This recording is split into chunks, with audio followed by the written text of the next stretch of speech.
Welcome into Basketball by Association. My name is Arky. Shea, fan of the never to win again Knicks. That is Joel C. Cordes. Joel, well, first of all, I'm lying. They did win recently. But you're a fan of the might win again Knicks. I'm a fan of that. Hey, you did blow a 17-point lead. That's might win is better than won't win or can't win. It's right.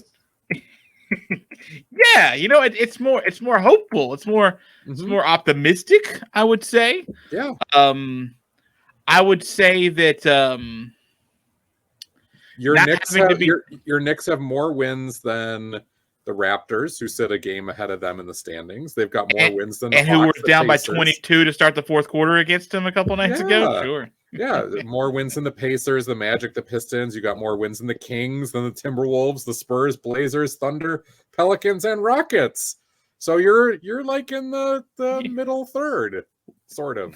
I feel like I'm in the middle third of the bottom is what it feels like right now. But anyway, the Knicks getting back-to-back wins is impossible. Joel, I didn't even say hello. Hello, sir. Hi. As we get started here on Basketball by Association, check us out on YouTube, like, share, subscribe, hit the little bell, all the good stuff. You can find the audio version probably where you are right now, Spreaker, Spotify, iTunes, wherever you get your podcasts. And, of course, we have to name this episode 89, Arky, Shea, and we only have two choices in NBA history who have worn number 89. One of them is an all-star, and the other is Lou Amundsen, and I will never name an episode after Lou Amundsen's haircut. That just, the man bun thing just is not going to get some love from me. But how about a four-time all-star who averaged 20 points per game 6 times during his career and double figures another 2 times? You're not going to guess this guy because he is one of the old NBA heads who's kind of been lost to time.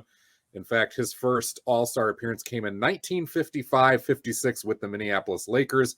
And no, it is not George Mikan. This is the Clyde Lovellette episode.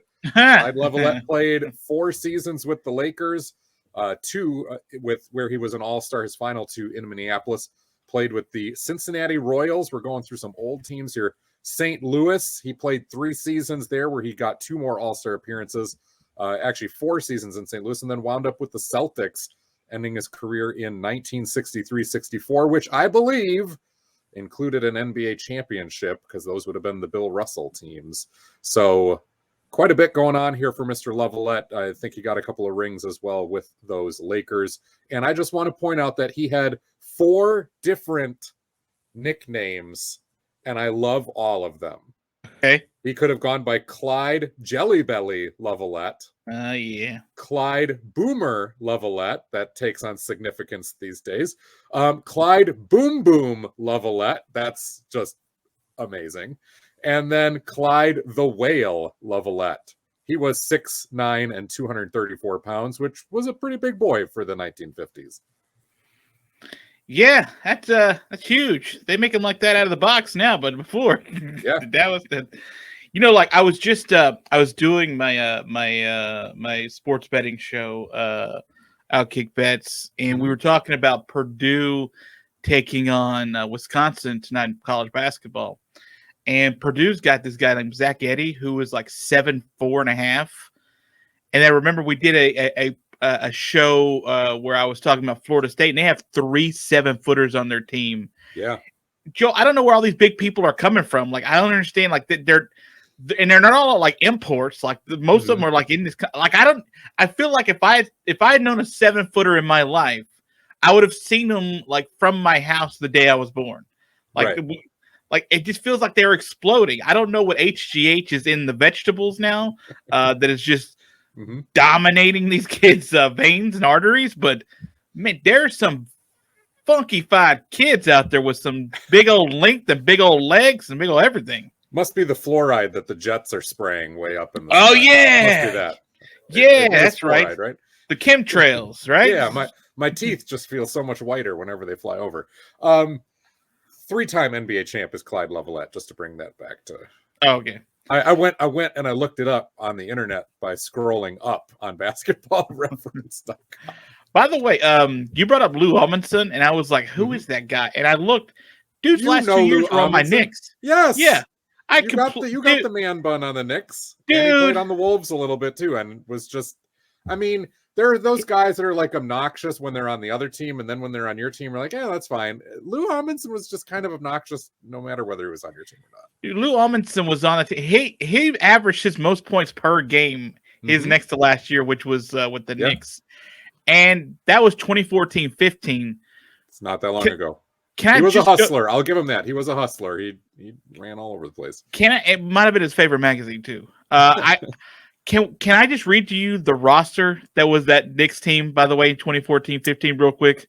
I mean, I wish we're gonna have to pipe in some like funereal music underneath this, but yes. How about this? Quincy Acey, mm-hmm. Cole Aldridge, Lou Amundsen, Carmelo Anthony, Andrea Bargnani, Jose Calderon, Samuel Dalembert, Cleanthony Early, Langston Galloway. Getting real excited, huh?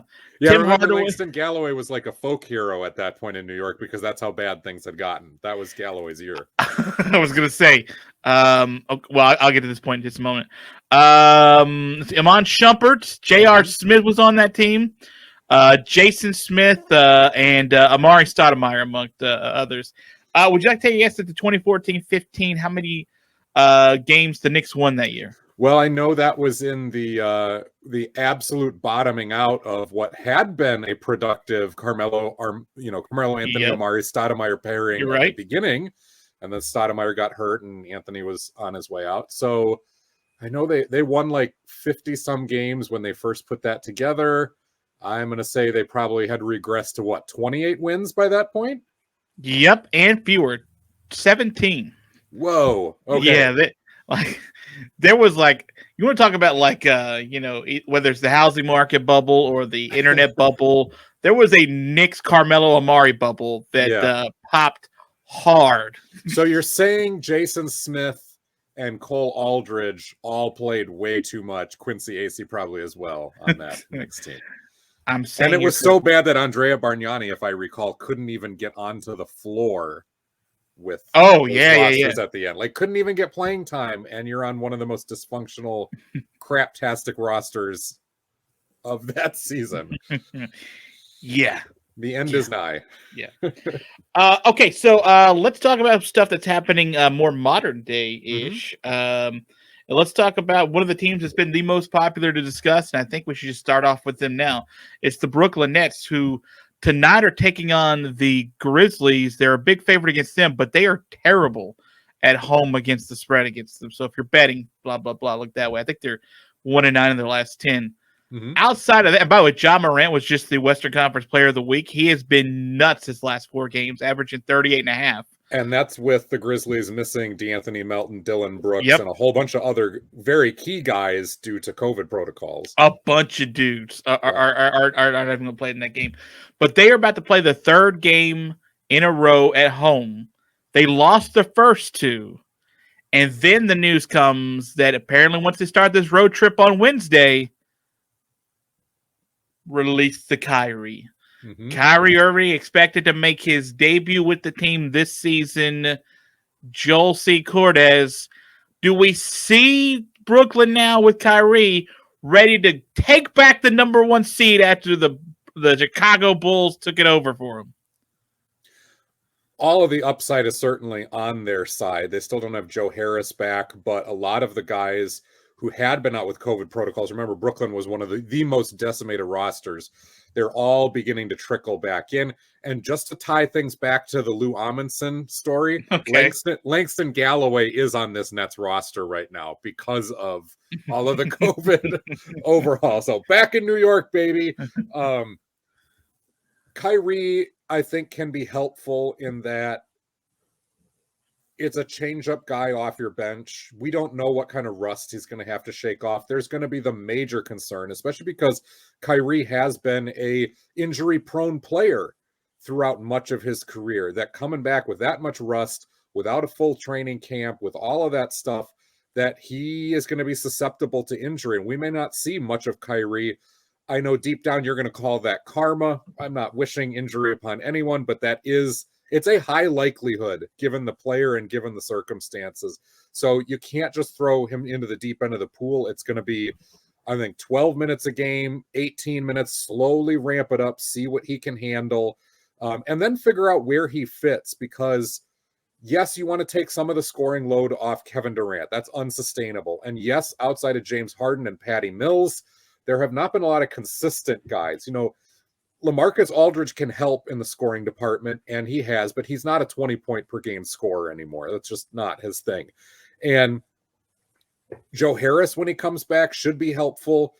You would have thought that Blake Griffin and Paul Millsap would have been helpful in the scoring department. That is absolutely not the case. And most of the other guys on this roster are there to knock down a shot or two and just play good defense and otherwise stay out of the way.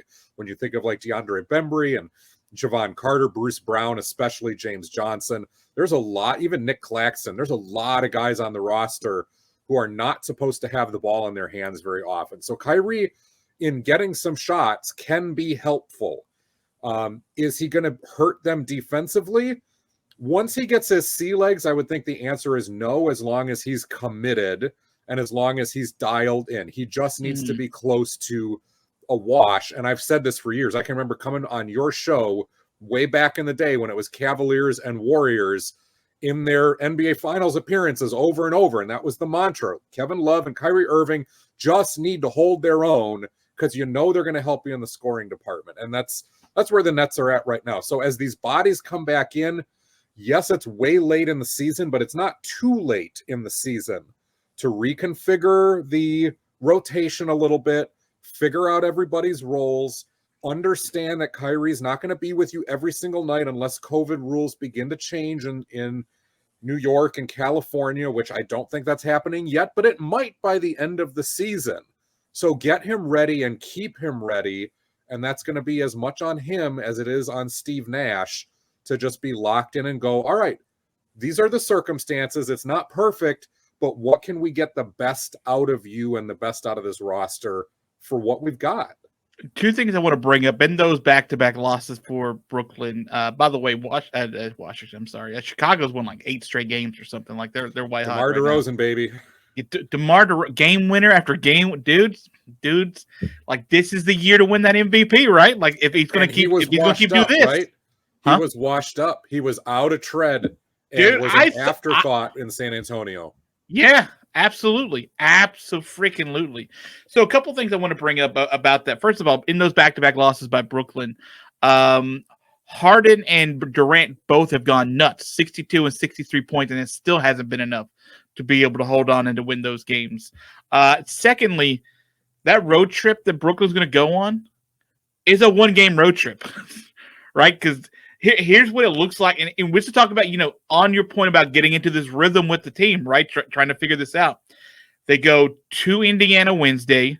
They come back home for Milwaukee and San Antonio. Then they go to Chicago next Wednesday. Then they come back for 2 more home games. Then it's not till 2 weeks from today that they actually get like a 4-game road trip where you can kind of sort of figure out some of these rhythms with Kyrie Irving. And that's the situation that they're in. And they knew they would be in, but as he's coming back, you still have to wait a couple weeks before you start to get into any kind of rhythm with them. The only thing working in their favor there is that the season has been so topsy-turvy for everybody, including the Nets, and you have had players filing in and out all season long through the roster, plugging into minutes and seeing what happens. So the key guys like James Harden and Kevin Durant and Patty Mills to a lesser extent are all used to this by this point. And Steve Nash is used to this. And what at the beginning of the season seemed like an unthinkable distraction is 7 days a week now at this point because of how fluid the rosters have been. So it's less of a hurdle than it might have seemed before. The other thing is having a game and then a lengthy period of time off, while not great for starting your rhythm, is actually probably going to be okay for Kyrie getting his sea legs here, right? To be able to go and recover, reflect on that game, get into some tape. If he's able to practice with the team, that's the big one, to get back into practice with them. And yeah, he might be sitting for a game or two after that, but I actually don't think that that's bad. And it might be worse to try to dump him in on a 4-game homestand where he's playing every night or every other night. And all of a sudden that, wear and tear racks up on the body real quick and he's not used to it. So it could be way worse, honestly. This isn't a bad time to dump him in. And he's got to get through this month, and then you've got the All-Star break. And he's going to have some recovery time there too. So just like with Klay Thompson coming back, I think this is actually a good time to be reintegrating a guy who's been out for a lengthy period of time. Joel, I feel like you're a pro at this, right? The segue was a segue, right? It's pretty good, right? It's pretty good. Okay. So Adrian Wojnarowski, before we went on, said there's optimism Klay Thompson will make his return versus the Cavaliers this coming Sunday. A final decision is expected once the Warriors return from a 2-game trip on Friday. So, Joel, we sort of hinted that like Christmas would be kind of optimistic, but like we sort of knew that he was starting to get back into shape, so to speak, for late December, early January start. And if we're looking for, this weekend to have a Klay Thompson back, I mean, it's nice to sort of get a couple of these stars back, considering, the decimation we had over the last 2 weeks. What is a Klay Thompson that is healthy and that is, let's just say, at least 80% of what Klay Thompson is? What does that mean for Golden State, who is already, I don't know, number 1 in the West still right now? I don't think he'll be 80% anytime soon. I think we're going to be working towards that, and 80% is the goal by the end of the season, that he's upright, that he's healthy, that he's feeling 80% of himself, and that he can go out there and not only knock down open shots as a standstill shooter, because I think that's what his role is going to be right at the beginning, but that he is one of your better defenders. He's not going to be your lead guy, maybe never again in his career, but one of your better defenders. And can he take people off the dribble and finish a play? Is he a threat as a cutter and on the move? Or is he only a guy that, you're going to park out there because the Warriors do a great job of moving the ball and collapsing the defense, and they've found some other weapons besides just Steph Curry drives to do this, right? You got Gary Payton slashing, trying to dunk all over everybody.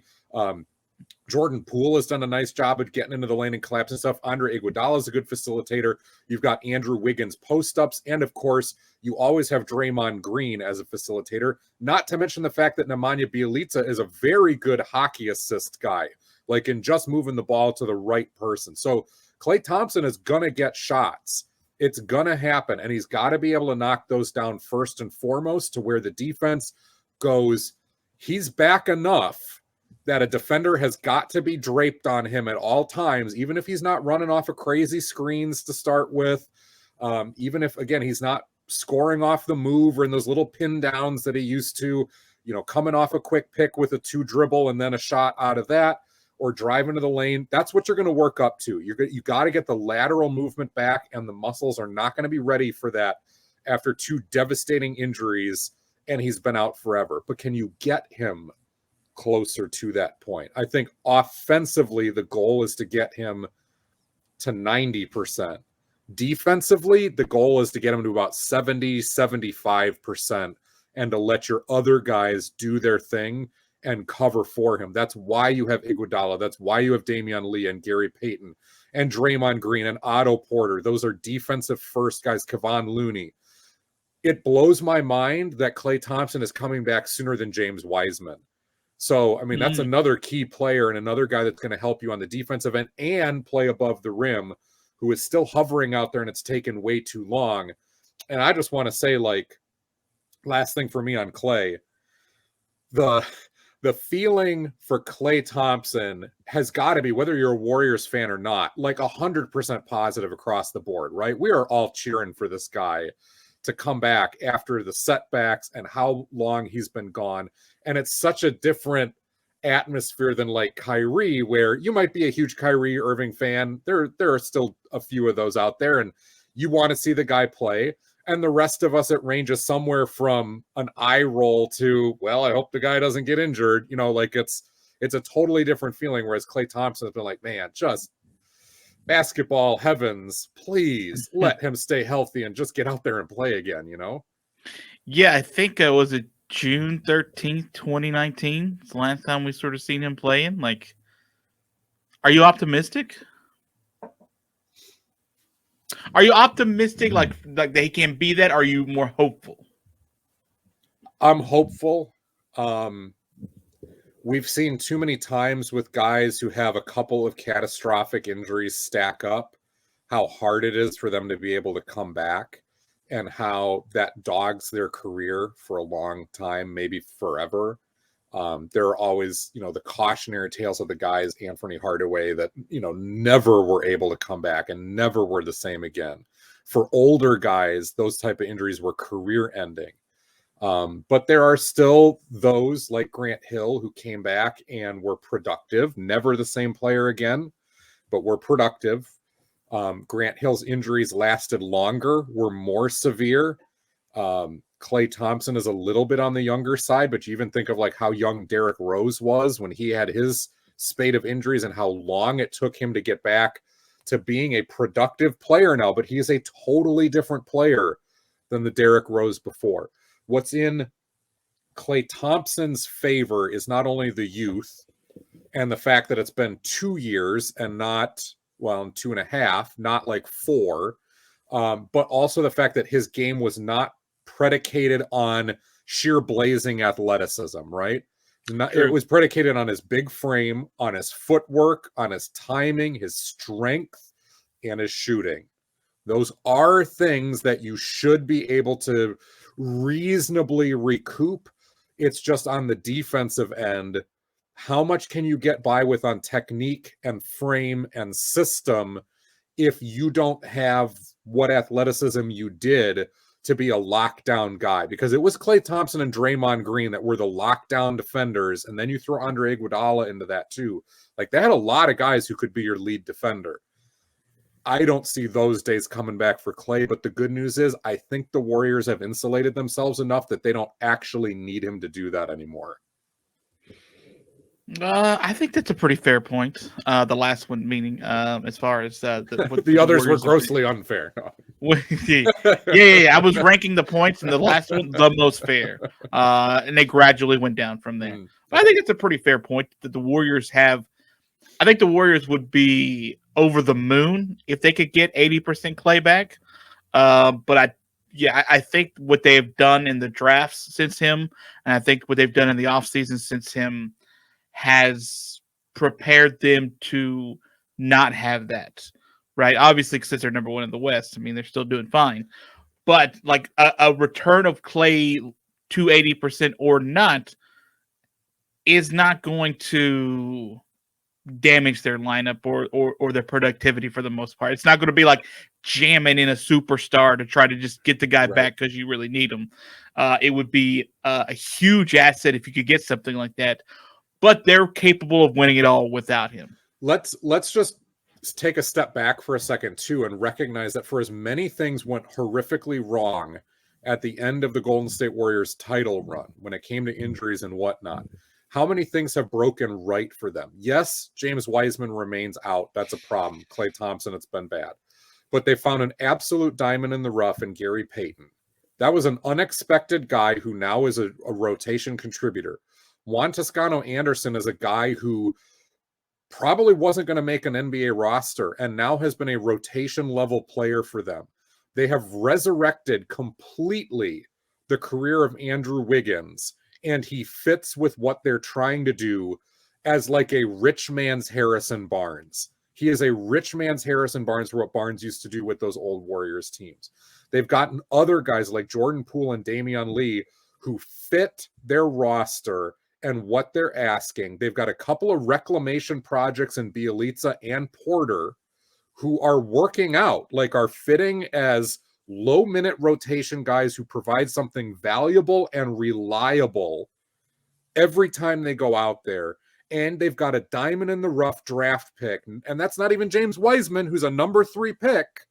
They've got a diamond-in-the-rough draft pick in Jonathan Kuminga, who is bubbling right now under the surface. He is showing some flashes, and they're brimming. And you nailed it exactly. Like, this has been an icing on the cake type of season for the Warriors, and Klay Thompson's return is just like the latest layer of icing for them to deal with. They're in good shape. Yeah, and James Wiseman, as Steve Kerr said, I think maybe in the last day or so, that up until he went into like COVID protocols, like they were saying that he was just about to be cleared to go into full contact practice. And so I'm excited for him, man. I'm excited. Yeah. Like he was the guy that I was tuning in for with the Warriors last year because it was sloppy at times, but you saw all of the potential of what he could unlock for that roster when he was healthy. It was tantalizing. He's 20. He's a baby, right? Like he's like essentially in the NBA, he's learning to walk, right? But a David Robinson frame, and brings a lot of what DeAndre Ayton gives to the Suns. Maybe even higher upside than Ayton, who was a number 1 pick. I think it's debatable there, but there's a lot of similarities in their game. And just the fact that the Warriors, outside of Andrew Wiggins, who certainly gets above the rim and throws down, and now Gary Payton has been in that, but a big who plays above the rim, they don't have that, and they haven't had that. Man, a guy who can sit in the dunker spot and like get all the cheapies that DeAndre Jordan and as Clint Capella does that now, like James Wiseman is the absolute rich man's version of those two guys. And you think about the careers that have been built out of just being in the right spot for lobs, and Wiseman has a more diversified skill set than that. I'm looking forward to it. I feel like every time I tune in and they'll show a shot of him sometimes on the sideline with the team. I just see like he has this like puppy dog sad look on his face. Like he's just like, I want to go run. I want to go run with everyone else. And that's part of why I also feel bad for him because like he seems like a guy that genuinely hates not playing. Like he hates. I hope so. Yeah.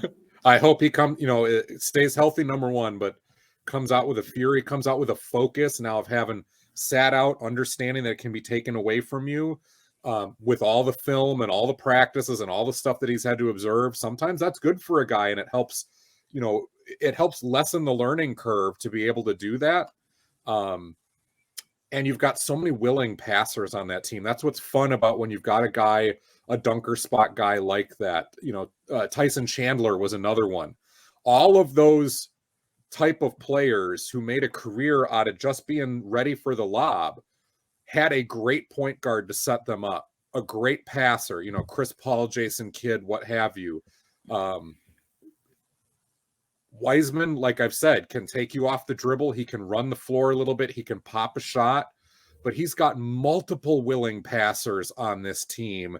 Young fella, do your job. Go out there, run that floor like crazy, rebound like crazy, swat some shots, and you're going to eat. They're going to be happy to let you eat because the defense is going to have to pay so much attention to Steph doing Steph things and everybody else who's capable of making a shot, especially if Klay Thompson goes, look, every time you leave me half open, I'm knocking the shot down. You better pin somebody to me all night, even if I'm not running the way I used to. You better pin somebody to me all night. You're going to be so open underneath. I want to move on to one of the better teams in the NBA that we don't get to talk about nearly as much, the Houston Rockets, who are dealing with the Houston better. Not as bad as a couple of Eastern Conference teams. All right. They're double-digit wins. Less dysfunctional than the Sacramento Kings historically. Indeed. Historically, yes, definitely indeed. And maybe even now. The Rockets are suspending Kevin Porter Jr. and Christian Wood for tonight's game against the 76ers for, quote, poor behavior in their last loss against Denver. Joel, how poor does the behavior have to be in the NBA to get suspended by your coach? Because not the league, the coach, to set some sort of example, because we've seen a lot of people not take a lot of L's very, very, very well.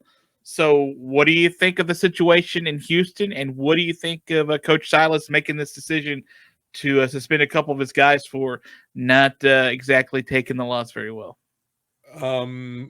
absolutely deserved. They're lucky they're not getting more than one game. I think there's a show of massive leniency there.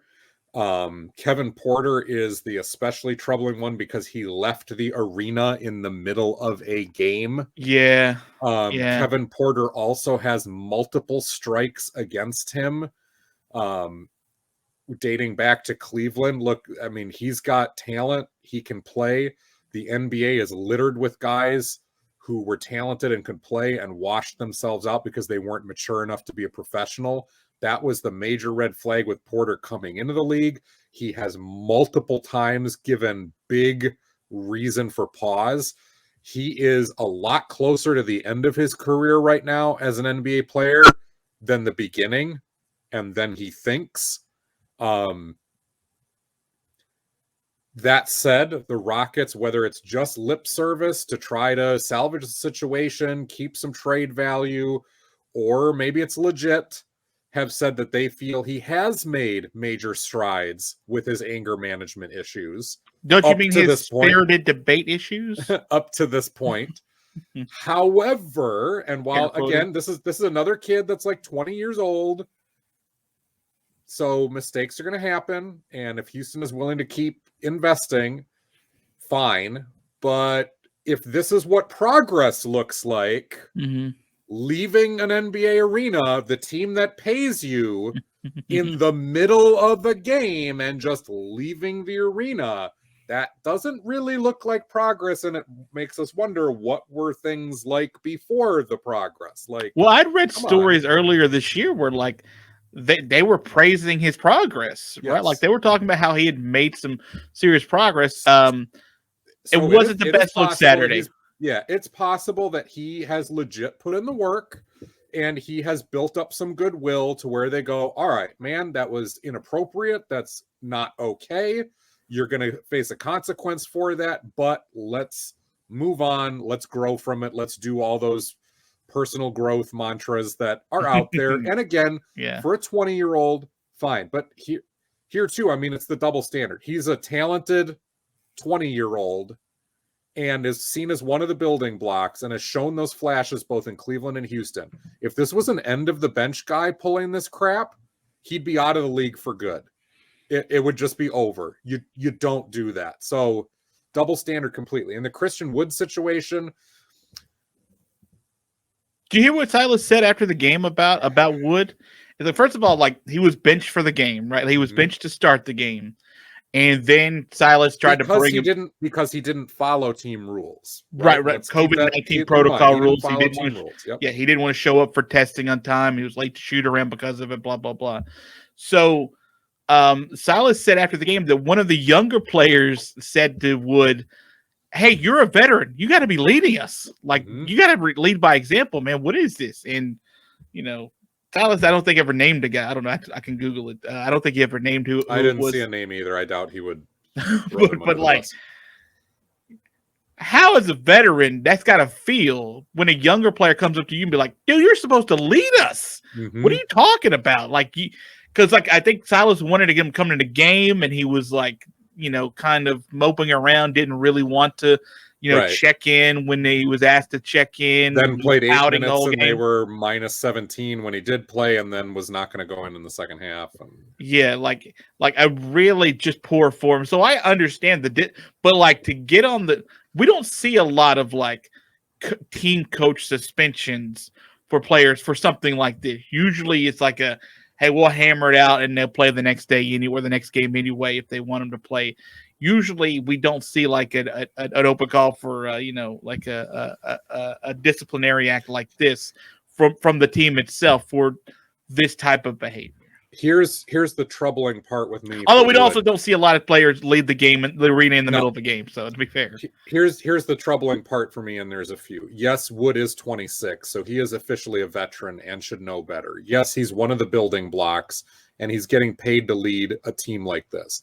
But the really troubling part for me, and what he's got to look himself in the mirror and correct this. 2015-16, as a rookie, he played 17 games for the Sixers. The next year, he played 13 games for Charlotte. The next year, he played 13 games in Milwaukee, 8 games in New Orleans. 2019-20, his big breakout year, 62 games for the Detroit Pistons. And it was not a breakout until the final half of the year where they had packed it in and he started getting minutes.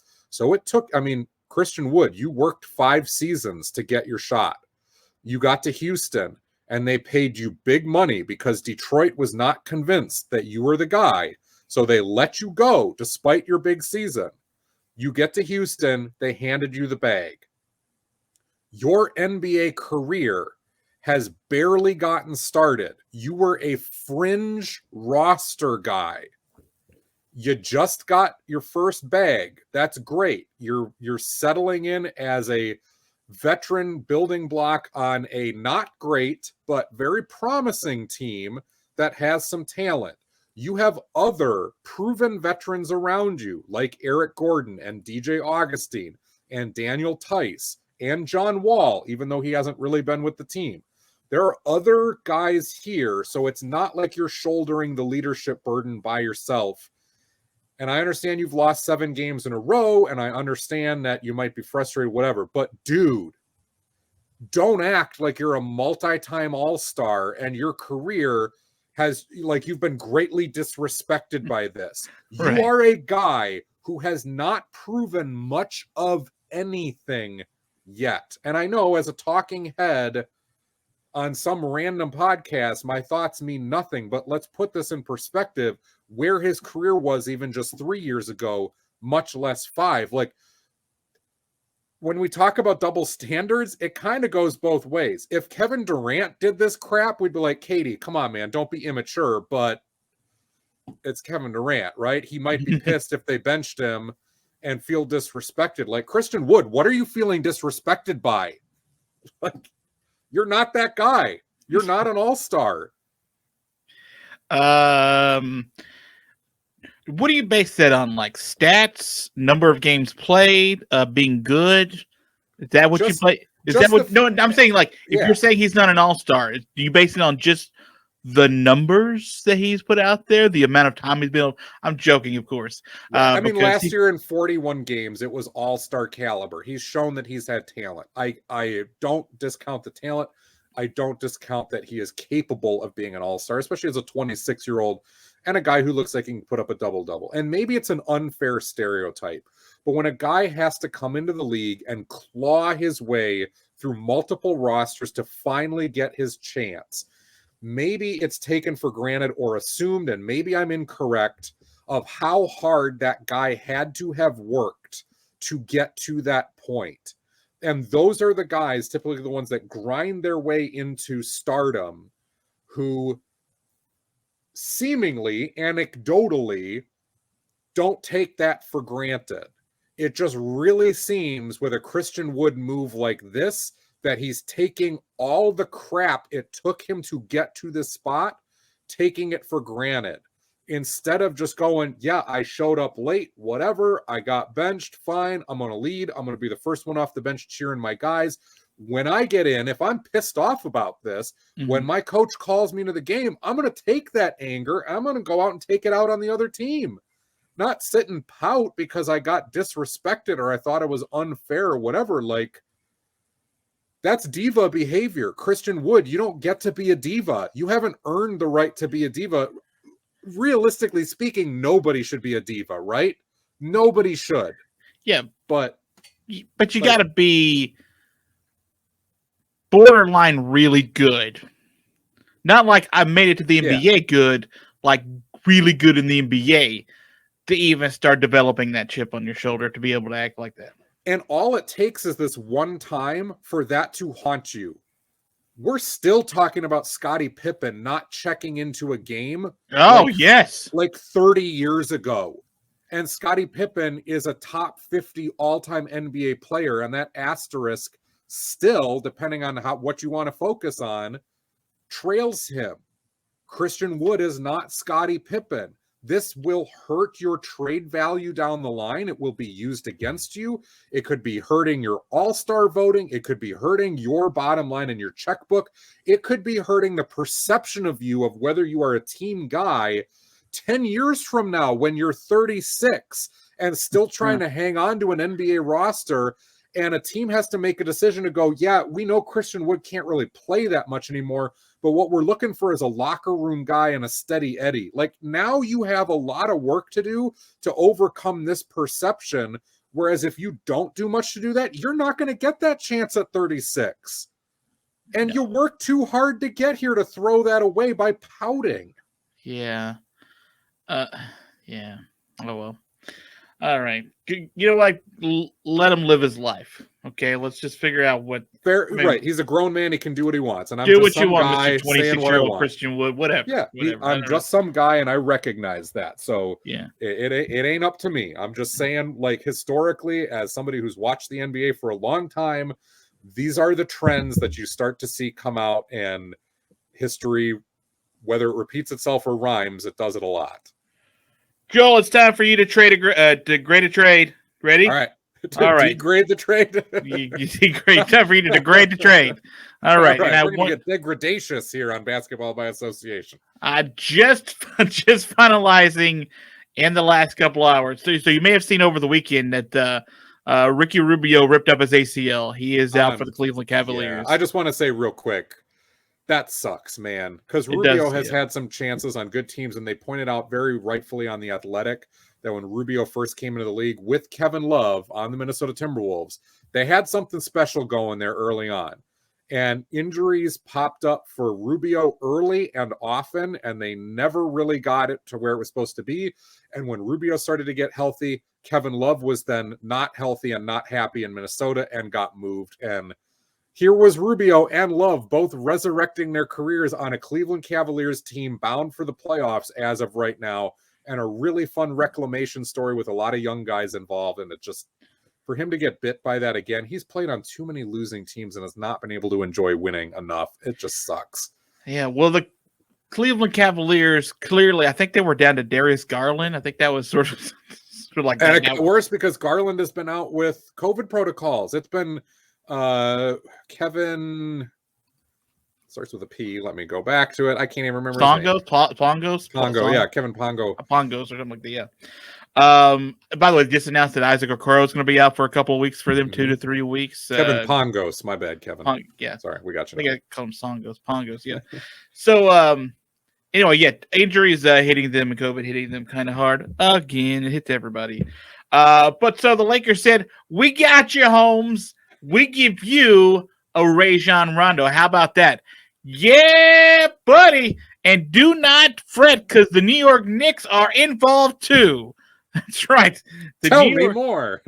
Well, the New York Knicks get involved, and the New York Knicks will get Denzel Valentine from the Cavaliers long enough to, I guess, waive him. And they have to pay him like $12,000 a day or something to be able to waive him. But in this trade, I think it's the Cavaliers get Rajon Rondo and draft rights. The Lakers get draft rights to, you may have to help me with this name. Is it Louis Labieri?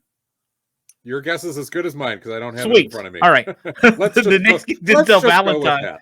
The Lakers are sending $1.1 million cash, which, by the way, that helps actually with their cap space, to be honest with you. For the Lakers, it doesn't make sense to me because I don't know how mathematically you guys do that, but it's a luxury tax issue, so it actually helps them a little bit. It helps them with like $3 million off their luxury tax. And it buys James Dolan at least 2 new fedoras, right? You might be able to get 3 out of it. All right. Like, you might be able to get 3. I mean, if you're going to visit TJ Maxx for billionaires, then you can do it. Well, yeah, or dress for less. You know, Ross dressed for less. You could do that. They also get draft rights to Brad Newland and Wang Zalen. You familiar with any of those dudes? I've heard of both. Don't know much of either. So, what do you think? LeBron saying, we're good with Rajon being away. That's good. This clearly didn't work out the way we wanted it to. Cleveland needs him. Cool. Let's make some space for maybe somebody else later down the road. What do you think? Yeah, it is a roster spot. I mean, the Lakers have tried this long enough. They've got too many guys who need the basketball in their hands who don't shoot particularly well. Russell Westbrook and Rajon Rondo. Well, sorry, I feel like you had a name. Was that a name or was that just a cough? It was a name. LeBron's got to handle the ball. They are going to have to shuffle the deck in LA. And so you start to clear guys who are not playing a whole bunch, who don't fit. They've tried this with Rondo before. Rondo won a championship, but it is what it is at this point. And honestly, this is not a bad pickup at all for Cleveland. You need somebody who can come in and run the offense for the bigs, because this is a Cavaliers team that is predicated on having 4 bigs who can play right now. So big that Isaac Okoro, who is definitely a forward, has been playing shooting guard, even though he can't shoot all that well. They're going against the grain. I love it. It's working out. They have surpassed expectations by far. Who would have thought that at this point of the season, the Cavaliers would be ahead of the Washington Wizards? Both of those were teams that were like, this start seems hot and unsustainable. They're ahead of the 76ers right now, bruh. Yeah, exactly. And no one, but out of those 2 teams where it's like, this is an aberration. If you would have told me that one of the teams at this point of the season was still up in a strong playoff position, it would have been the Wizards 10 times out of 10 that I would have taken. So kudos to the Cavaliers. So Rondo comes in. He is still a table setter. He is actually a slightly improved shooter as far as like knowing when, and he is not afraid to take big shots, and he has hit big shots. Not a scorer by any means.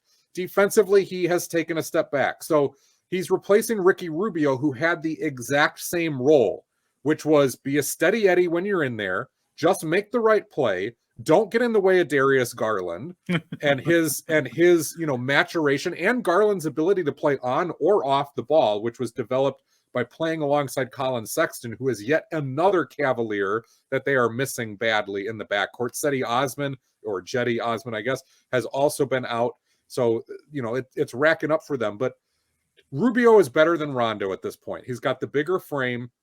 He's got better hands defensively. But Rondo is probably the better passer still. He was the better player overall throughout his career. Cerebral wise, even though Rubio's really good, I still don't think anybody really tops Rondo as far as just like figuring out how to get somebody the ball in the spot that they need it. And Rondo going from a team in LA that seemed dysfunctional, where his role was very much up in the air and you weren't sure how he fit, to a Cleveland Cavaliers team that desperately needs him. It's not like last year in Atlanta where, they kind of sort of need him, but maybe not really. Like Cleveland badly needs Rajon Rondo. I think he can thrive in that setting. And I think if you were going to try to clone what Ricky Rubio did and didn't do in today's NBA for a guy that you actually could get, the closest like good player, young player is Lonzo Ball, but Rondo's about as close as you could get to a direct Ricky Rubio replacement. And yes, both of their names start with double R's. So like it's fate, man. I don't know if it's fate, but it's actually definitely fate. Now that I think about it, it's definitely a fate. Yeah, you're not going to get double R's if you trade for Lonzo Ball. So no, you get an L and a B. What's up with that? Yeah, it's going to ruin up your double R's. Come on now, you can't do anything with that. That's, you know what? That's alliteration, Holmes. That's what we go with. That's telekinesis, Kyle. That's Jack Black, right? And Tenacious D. Tenacious D, yes. Okay, so one more quick story I want to get to. Josh Giddey sets the record for youngest player to get a triple-double, and we don't talk a lot about the the G League Thunder, excuse me. The G League Thunder team that's going on right now. But Josh Giddey has been a real bright spot for that team. And I just wanted to give you a second to, pound the laurels, so to speak, of Josh Giddey, because I think he deserves some of the praise, despite the fact they're like, a 13-win team or something right now. Like they're struggling, but like they're super young. And like we said, going into the season, like, this Josh Giddey kid, he could end up being something really nice for them. And so far, so good. So far, mostly good. I'll start with the complaints first off. But he is a rookie and he's 19. 39% from the floor, 26% from three. That's so pretty good. This is yet another guy coming into the league who's going to have to put in a ton of work to gain a jump shot. We've seen it with Ben Simmons. Didn't work out so well. We've seen it with Ricky Rubio and Rajon Rondo as pass first point guards, but Giddey is huge due to 6'7". And the fact that you can put him in a backcourt with another really big guard like Lou Dort, as much as we talk about small ball these days, notice how many teams are trotting out large backcourts. Yeah. And I really am here for that. It's really, yeah, I'm all about that. So why? Because if everybody's going to play small, you're going to have to punish people for mismatches somewhere. So Okay. you can do that for those teams that are like, I'm going to throw out a small guard next to Trae Young. No mistake. You're going to get in trouble when you do that. Like, you're going to punish the teams that try Putting to go Ben Simmons small on in Trae their Young backcourt. now. Yeah. You know, so I like that idea. I like that there are certain teams out there who are going, you know, we can still try to play big in our front court too. I think the bubble has burst on small ball everything, because if everyone's doing it, it's no longer a mismatch, right? True, that's why Popovich goes against the grain with whatever the trend is, because when everybody else is doing it, it's not actually a mismatch for you anymore. But back to Josh Giddey. So shooting, yeah, it's got to come along. I've watched him in a handful of games. I don't know why I was tuning into Thunder games. I'm sorry, everyone. But the feel for setting people up for passes is legit. It's fun. It is NBA level. The frame is NBA level. The ability to, you know, get triple double-ish numbers. He's averaging 11 points, 7 boards, 6 assists, a steal. I am not sure how much of that is just the fact that you are on a horrifically young team and somebody's got to get that. And I failed to mention, you know, I went big backcourt with Lou Dort. Let's not forget about Shai Gilgeous-Alexander, who I love. And he is also 6'6", 6'7", interchangeable, switchy, does a lot of different things well, and has legit star power that I hope we get to see realized in the NBA. So you put those three guards together, you know, and then you got Darius Baisley up front and Alexei Pakashevsky and a couple of these other young kids. They're taking their lumps now, and we talked about this at the beginning of the season. They're taking their lumps now, and it is going to be ugly, and it has been ugly. Although I will give them credit that they have somehow won way more games than I thought. They've won 13 games and only lost 23 this year. They have more wins than the Pelicans and the Rockets and the Magic and the Pistons, and are one game off of what the Pacers have, and half a game off of the Portland Trailblazers, who have Damian Lillard and CJ McCollum and all of these good players. Like, are you freaking kidding me? So yeah. Oklahoma City, actually, as bad as it's been, is sneakily ahead of schedule, despite the fact they have also dealt with injuries and COVID protocols and whatever. And so we got to give Josh Giddey some credit for that. And the reviews have been pretty rave from not only other coaches, but other players to go, yeah, this kid can play, and he's 19 and he's got this feel for it. There's a lot of rough edges to polish, but you can see what he could become. And no, it's not like a Luka Doncic or Trae Young level player, but as a couple time all-star and a career starter and a third best player on your team and maybe your lead table setter guy, like, absolutely he could be that. And there ain't no shame in that, because that's really hard to find too. Yeah, and like, let's just mention it. This team, everybody wants to remember the 75-point loss earlier in the season, Right?